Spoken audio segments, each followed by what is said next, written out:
Oh, crap. Hey, everybody. How's it going? Welcome back to the 5-Pin channel. I'm just going to confirm this is actually working because, we're not pros at this by any means. But we are joined by Paquette from Timmins, Ontario. Just got back from the big tournament. And Well, I didn't get back from anywhere. I'm from Timmins. well, okay. So Come on, host. you finished the tournament.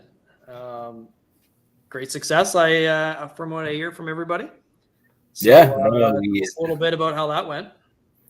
Yeah, the tournament went really well, to be honest. We only had the one kind of delay / issue with some flights coming in from Toronto, not due to weather, due to crew issues. But yeah, we navigated around it, and we started an hour late on the Friday. But otherwise, like the high roller went on as scheduled. Everybody was able to show up, even though we didn't have the greatest weather.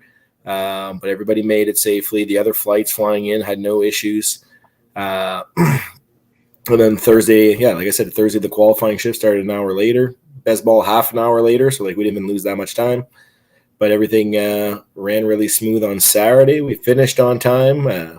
Nice little tiebreaker for the 32nd spot, which was pretty intense. exciting. Yeah. It was a really good match, and the best part about it was that there was a 9:30 rock and bowl kind of waiting to jump on, and it was like 20 lanes of reservations. And just the everybody kind of was starting to trickle in, kind of thing, as we finished our shift, and then we had to go into the roll or to the playoff or tiebreaker or whatever, and they were playing kind of like lights out, and the crowd was just so into it. Like even the non bowlers, they were cheering for DJ. I think I remember hearing DJ at the end. He's like, I turned around and I saw some people cheering, and I said I had no idea who the hell they were, but it was just a cool. It's kind of cool. You got to showcase a little bit of bowling to people that wouldn't. What competitive bowling is all? What competitive bowling is all about it? And they were showing emotion on the lanes, right? They were running out strikes, and they were getting pumped up, and it was obviously like a big thing to try to get into the top 32, right? It's a big moment to try to get into Sunday. So, so they really played well, and that was just a really one of my favorite moments of the weekend was that. It might be something silly, whatever, but it was really neat. Oh no, that's cool. Like any kind of exposure to non-bowlers, that's only going to grow the sport. Yeah. I don't know. I can say this, it being so far away now and traveling to Timmins is a little bit harder than it used to be, but that is the one tournament that has always been circled on my schedule, going to the Timmins Invitational for just some reason. It just seems like everything's put together so well. And I mean, that's credit to you guys. That's credit to the bowling center as well. And Nat and crew. And it just always seems like it's perfect. You know what I mean?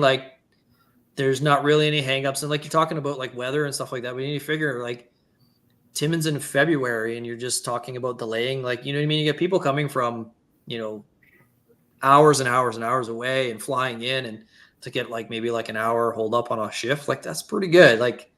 You know what I mean? I think that's credit to a very well-run tournament more than anything. And I think the fact that I really tried to communicate and kind of let people know kind of what was happening ahead of the shift on Friday, kind of thing, and saying, hey, listen, if there was one or two kind of people that we were kind of missing, might have been different, but there was 12 people on that flight, and at the time they were all supposed to bowl. Not all of them ended up bowling, which is fine. Obviously, I totally understand being tired and stuff like that. And then when you get here, you're just kind of I just want to go check in and relax because I've been up since 6. They were supposed to fly in the night before, so then a lot of them had to stay in Toronto overnight on the Thursday night. So it was a long day. So I get them, not bowling and whatever, and they probably ended up bowling both shifts on Saturday anyway. So it didn't affect anything too much from that perspective. But yeah, everybody was super accommodating. I didn't hear really any complaints about starting an hour later. So, and then we started pretty much right on noon, and like I said, it kind of led into the best ball. We gave everybody a little bit of a break in between, and we only started half an hour late on the best ball. So it was really good, and that was really the only hiccup really throughout the weekend when it came to flights or travel and stuff like that. We didn't get anybody kind of back out saying, hey, I'm stranded, or hey, whatever kind of thing. So it didn't really change anything. And I guess people are just diehards and they want to come to Timmins because Well, I mean, like you said, they have a it's good time. it's a popular tournament, and I think there's a reason for that, right? Like it's not like lane conditions are always really good. Like scoring is really good in that center too. But like you guys, like everything's set up so well. Like you've got, the sponsor hotel, and credit to Daryl Gauthier for stepping up for that. But I mean, you share a parking lot with the hotel. So you have a few drinks. You don't have to worry about driving anywhere or getting anyone to drive. You just walk across the parking lot. Like it's set up so well. And I mean, you're going there to bowl. Like, there's what else are you gonna do in February in Timmins other than bowl, right? Like, it's not like you're gonna go out and do a bunch of stuff. But like I mean, like I said, like I think everyone that goes there understands what It's a bowling weekend. Yeah. But they understand what good time it's going to be because of previous years and the precedent set. But the people that I find that haven't bowled it before are doing their homework and finding out from the people that have gone for a few years, that it's it is what it is. It's great. It's a great tournament to go to. You're going to have a lot of fun whether you bowl good or you bowl bad, and you expect to have a really good week. Just by enjoyment level, if nothing else. So. No, that's great, and I know a lot of the the Southern crew and even the Quebec crew, they deserve a lot of credit for trying to spread the word in their own kind of respective communities. We've seen a big influx in their entries coming in, so we definitely appreciate that, and we always take feedback seriously. And I know a lot of my airport drop-offs, I like to talk to people about, hey, like how was the weekend? What you enjoy? What you didn't enjoy? What can we do better? You mentioned Timmins being a good scoring house kind of thing. Well, it was a little bit tougher this weekend. Had our highest entry total yet our lowest cut ever, which was a little strange to be underneath that 2,000 mark from what kind of Timmins has been known for, to be a little bit friendlier. But it was we dabbled with lane conditioning, and Nat and Clint from the alley have been kind of doing it on and off this season, and they're trying to be a little bit more consistent with it and trying to improve things, trying to work on things kind of thing. And personally, I thought the scoring had gone a little better when they conditioned the lane. So they asked me about kind of a conditioning schedule that they wanted. When did they want when did they want to apply before the tournament? So they did it on Monday. So it gave it a few days for league to break it down before a high roller event on Thursday. And but yeah, like Thursday and even throughout the weekend, it was blow through central. Lots of just hanging corners and stuff like that on really good shots, and a lot of picks too. Whatever, it seems like if you were even a little to the side of it, it would just go straight back kind of thing. The lanes were just playing that fast, I guess, and just kind of blowing everything through. So it was a little challenging. It was a little different. I don't think it was as as tough as Hopedale was. But again, we'll tinker with our conditioning schedule potentially next year. Maybe do it, a week and a half ahead or something like that. Try to get a little bit more broken down or something like that. So that's the thing. It really held consistent throughout the weekend, though. I was just say that's the thing. Having been a former proprietor, a lot of the juggle of pinfall is trial and error, right? And you're going to try some stuff that's not going to work, and you learn from it, and you try and spin off of that and do something a little different to see if that changes anything. And with our center, when we first took over, the scoring was decent, and we had a spell there where it was I lost sleep over the pinfall, to be honest with you. And like you just tinker with some stuff, and you slowly cut down the variables and figure out what works better in a combination. And then next thing like I always say, like, a bad scoring center is a bad business plan, right?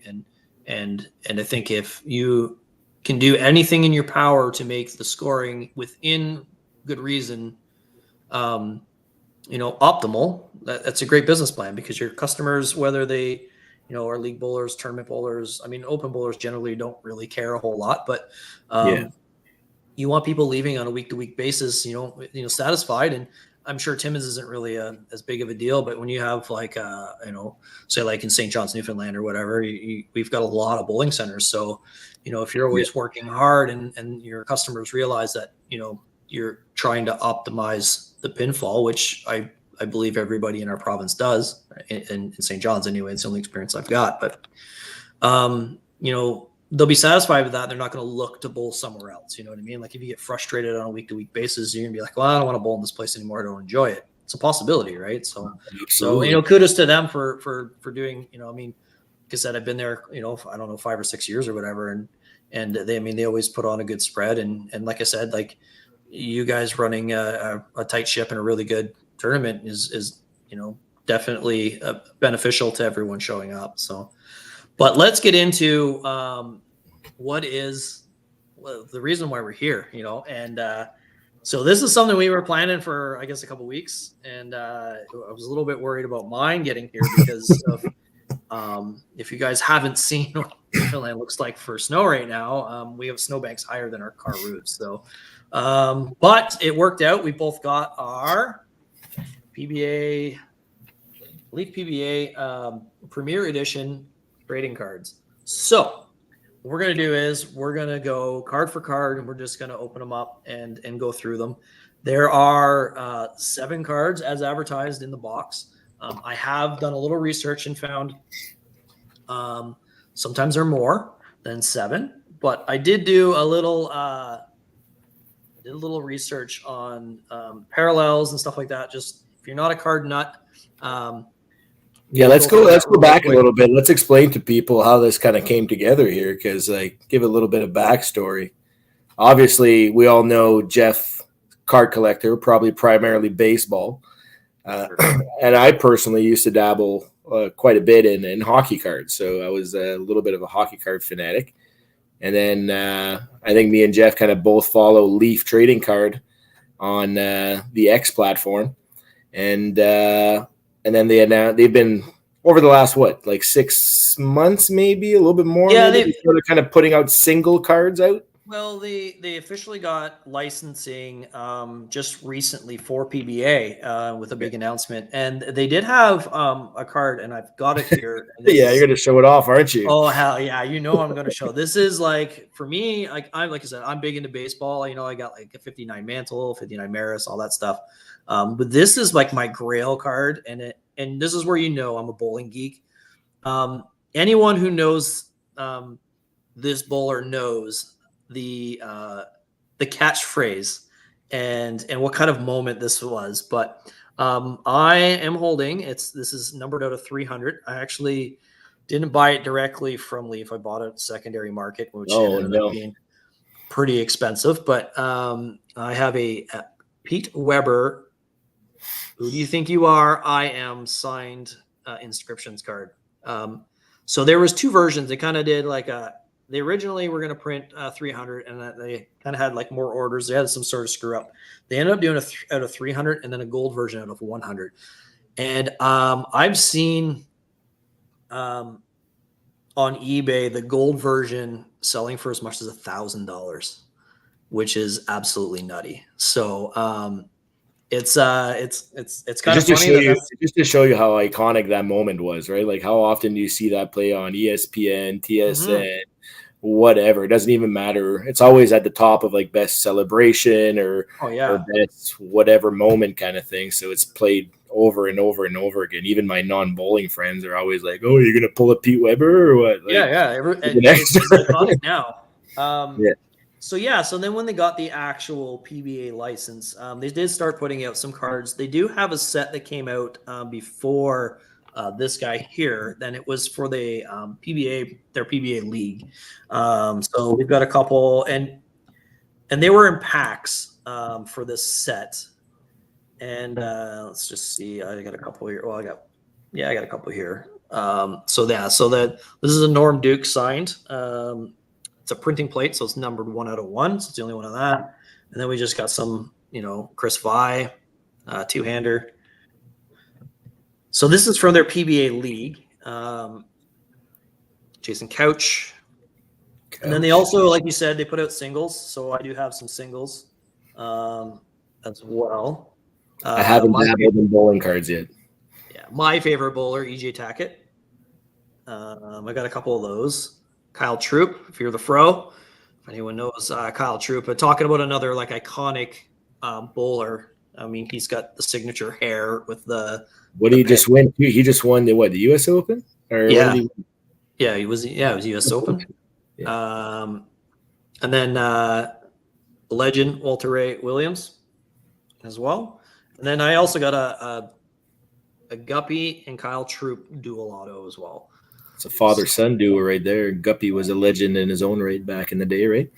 Yes. So yes, and to answer your question, they do. These do all come in one touches. Now we had to do a little research for this product. They do come in top loaders. So yeah, I was all prepared. He had penny sleeves and top loaders and all that stuff. He doesn't need them. We got them already. We're all good. So let's talk about this exact product. Now I know you're asking. There's been questions already being asked for price wise. Yeah, they're on eBay and stuff like that. Listen, go on the Leaf trading card site. As far as I know, these are still available at 95 US. So, and then plus shipping was like $25 shipping or something like that. I find like their shipping options aren't the greatest, but I mean, we're in Canada, we realize that. So, if you're really interested in it, like if you're looking for making your money back, this might not be the product for you because bowling has a limited market, and you know, like it's only going to touch so many people, but it does look like it's doing pretty good so far. You know, so looking at some notable names that we could possibly find in here, we got Belmonte, Jason Belmonte, Jen's favorite bowler, Anthony Simonson, EJ Tackett, Pete Weber, Walter Ray, Norm Duke, Parker Bone III, and kind of like a cool one that kind of flies under the radar. And I was just telling you about this before we went live there is Bella Love Castillo is a very well selling auto card. And she's like 14, and, you know, she's a tiny little thing, two-hander, a phenomenal bowler. She has a YouTube channel. So, you know, look her up. You'd be amazed at, you know, the ability that she has. They also have non-PBA, if you could say that. I guess one is technically a pro bowler. We have autograph cards from Mookie Betts, James Harden, Hope Solo, Heinz Ward, Jerome Bettis. These are all big PBA fans, and I do know, like I have a. Isn't Mookie like really good? Yeah, actually bowls as well. He's actually a bowler. So in the off season, he does bowl tournaments and yeah. So I mean, like he's pretty good. So like I said, we got base cards and we have autos. So let's look at the rundown. I won't go so much into the base cards because I mean, let's be honest, the autograph cards are what you're looking for. You're gonna get 3 autograph cards in this. You have like your regular base autos, which are not numbered. Gold is out of 49. You have red auto out of 25, blue auto out of 15. They have a subset. It's called Kings of Bowling, legends basically. Those are numbered out of 10. Green auto is either out of 8 or out of 10. Silver auto is out of 7. Hollow gold out of 5. There's a sky blue out of 2. Black auto 1 of 1. And then they have printing plates just like the Norm Duke that I was showing here. And they'll have like the various colors that they need, like yellow, magenta, black, etc. And they're all numbered 1 out of 1. So what we're going to do is I'm going to get Al, you're going to open up your box. I'm going to open up my box, and we will we'll go card for card, and we'll start with the first card, and we'll just rotate back and forth, and we'll show them off, and let's see what we get. Hoping for some cool stuff. I mean, for me, it doesn't matter. Like I got mangled bowling fingers from the weekend, so the fingers won't be pretty for a box breaker. Mine are all pretty fresh, so we're good here. Should I have worn gloves like some of the breakers do? No, because I mean you're not touching a bare card, so you're fine. There is. I even got like stands for everybody. Look at this. Yeah, you're not messing around. I don't have any of that, so we'll try not to do a peek here. I don't know how these cards are popping up here. Okay, top loader. Okay. What do you want me to do? You want me to pull out the first one or what? Yeah, so you can even like I put mine off to the side. I haven't looked at any of them. Obviously, I can see the first card, but I got mine off to the side, and we'll go one by one. So you show yours off, and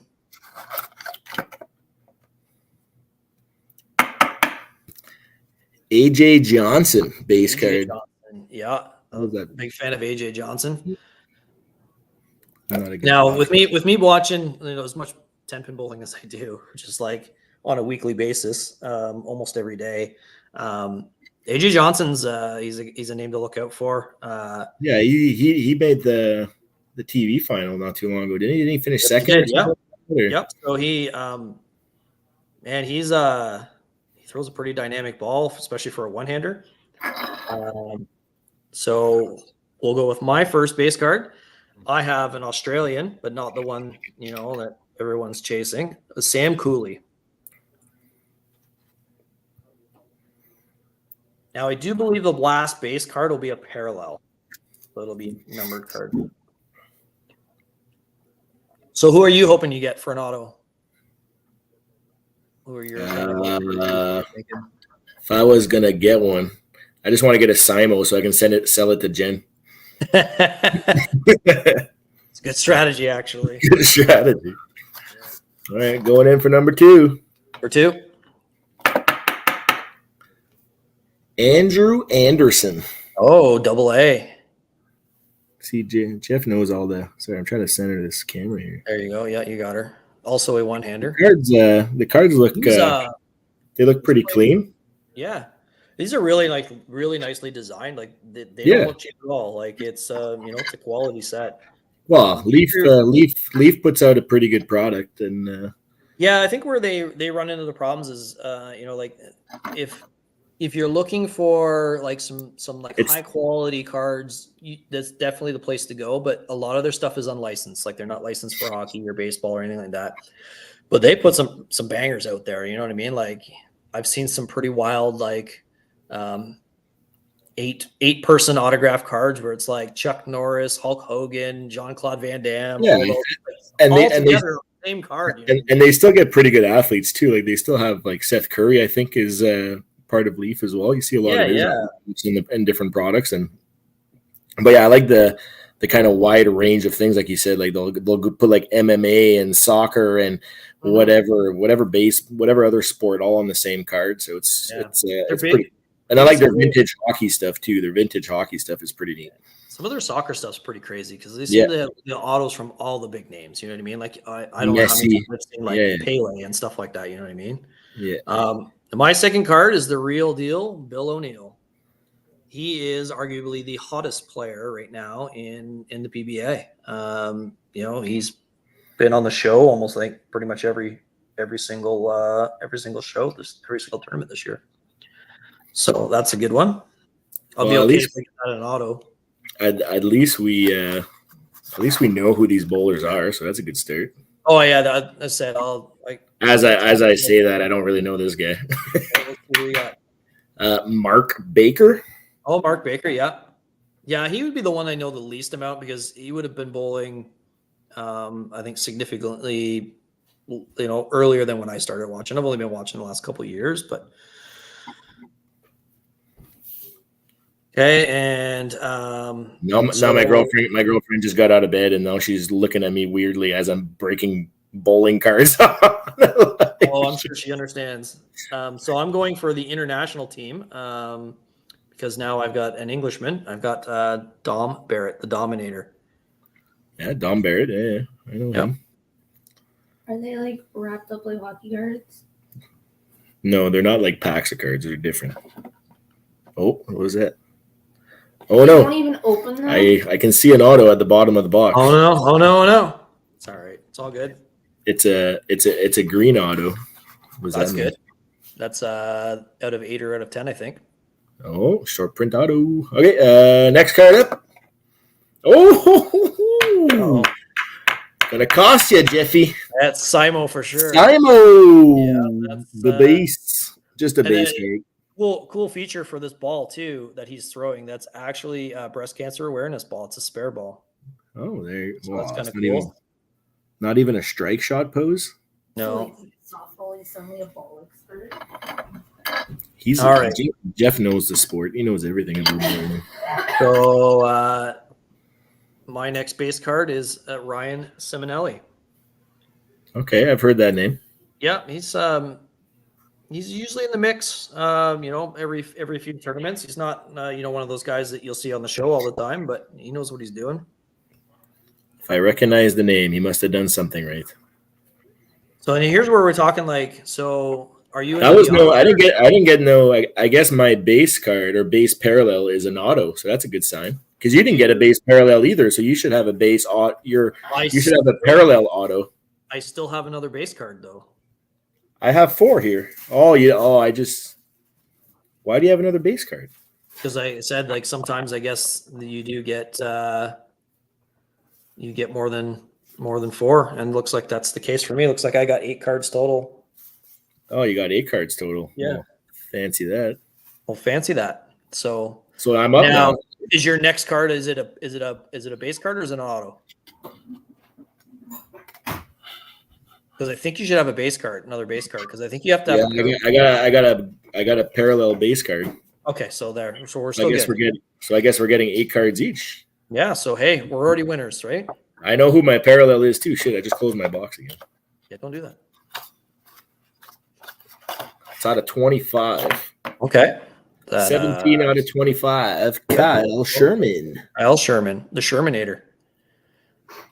For anyone who, everyone who's big on YouTube with bowling, then they would know Kyle Sherman from Brad and Kyle. Exactly, Brad and Kyle. That's what it is. Yeah, I remember this guy. So that's a cool one. Now, my base parallel is actually kind of funny because when I bought my PBA league cards, I bought 6 packs, and this, just to show you the PBA league card, I got 2 Thomas Larsons out of 6 packs. So all the names that I had 2 Thomas Larsons, and I now have a green parallel out of 8 Thomas Larson to go with it. Out of 8, that's nice and short printed. So, like I said, I'm pulling out some. You're gonna have a Larson PC. Well, I was just gonna say I've got like the all-world team pretty much. I got 2 Americans, I got an Australian, I got an Englishman. Yeah, we're all over the place. So get out of here. I want to see. All right, so let's see. We are Jess, get out of here. Get your hands up. You're on the live stream. No, I'm not. This is a very professional content here. Nobody can see. They can hear you. Who else is there? Jeff, probably his wife. I don't know. Oh, she's in bed. She's in bed. Yeah, you remember it's 11 o'clock here, so.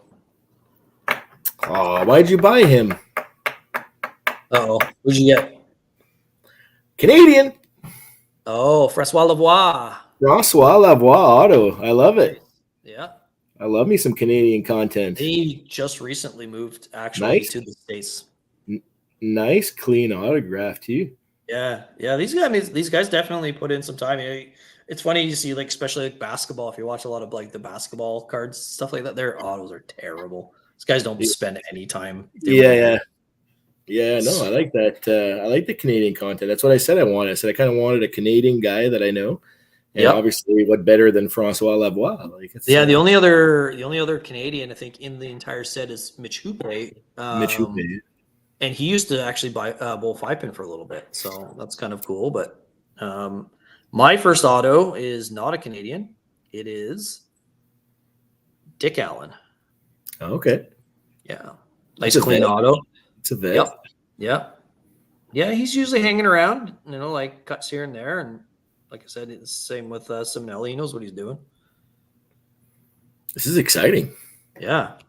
Getting down to the nitty gritty. You said you have got a parallel, so I got a parallel autograph. I'm interested. It slid down. It slid down at the bottom of the box. So I can see green. Okay. I don't know who this guy is. Maybe I've heard of him. AJ Chapman. Oh, AJ Chapman. Yep. He did good last weekend. He was up there. He was doing pretty good. I like the auto. I like the auto. Yeah. Very clean. So this is where it's interesting for me because I'm pretty sure that your parallel auto is your last card, just like the base. Yeah. But I have a gold out of 49 auto as my next card. So that's interesting. And this is a 2-hander with a really good rev rate, and I feel like he's really underrated, if I'm being honest. Matt Ogle. Yeah, Ogle. Nice. He just won his first PBA event like last year or something like that. Right? Yeah, he did. Yeah. And you watch that guy throw the ball, man. he does some Crazy. magic. Sure, Yeah. I like it. All right. Is this your last card? I think so, yeah. Right. PBA League MVP, Ryan. I'm finally realizing people are commenting on this. Oh yeah. Jesus. Like And it's to like the mayor of like- Timmins, I have to be at least the biggest Thomas Larson fan in Canada, if nothing else. So, Jesus, it's like stuck in the box. it's got to be a good one if it's hard to get out. Jeez.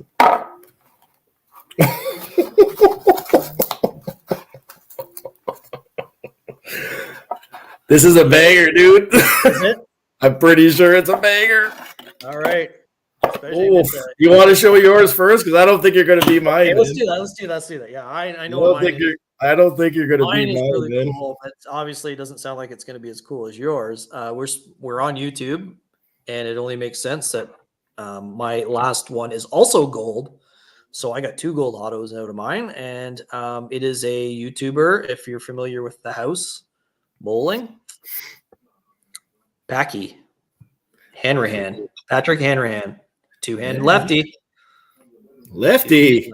Yeah, so that's pretty cool, but it sounds like not as cool as what you got. So let's see. Let's see where we're at. How can I slow roll this?